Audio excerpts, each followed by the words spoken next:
But the apostles were not yet satisfied. They desired Jesus to give them a model prayer which they could teach the new disciples. After listening to this discourse on prayer, James Zebedee said, "Very good, Master, but we do not desire a form of prayer for ourselves, so much as for the newer believers who so frequently beseech us. Teach us how acceptably to pray to the Father in heaven." When James had finished speaking, Jesus said, "If then you still desire such a prayer, I would present the one which I taught my brothers and sisters in Nazareth.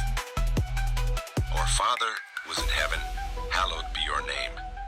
Your kingdom come, your will be done on earth as it is in heaven. Give us this day our bread for tomorrow. Refresh our souls with the water of life. And forgive us every one our debts, as we also have forgiven our debtors. Save us in temptation, deliver us from evil, and increasingly make us perfect like yourself." It is not strange that the apostles desired Jesus to teach them a model prayer for believers. John the Baptist had taught his followers several prayers. All great teachers had formulated prayers for their pupils. The religious teachers of the Jews had some 25 or 30 set prayers which they recited in the synagogues and even on the street corners. Jesus was particularly averse to praying in public. Up to this time, the 12 had heard him pray only a few times. They observed him spending entire nights in prayer or worship, and they were very curious to know the manner or form of his petitions. They were really hard-pressed to know what to answer the multitudes when they asked to be taught how to pray as John had taught his disciples.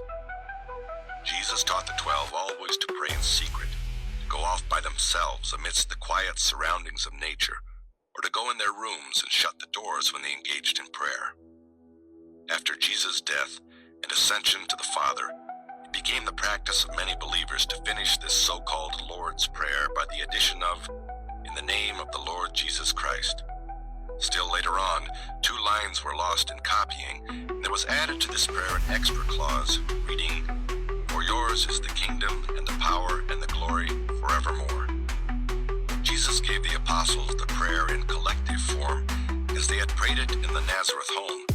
He never taught a formal personal prayer, only group, family, or social petitions, and he never volunteered to do that. Jesus taught that effective prayer must be 1. Unselfish, not alone for oneself. 2. Believing, according to faith. 3. Sincere, honest of heart. 4. Intelligent, according to light.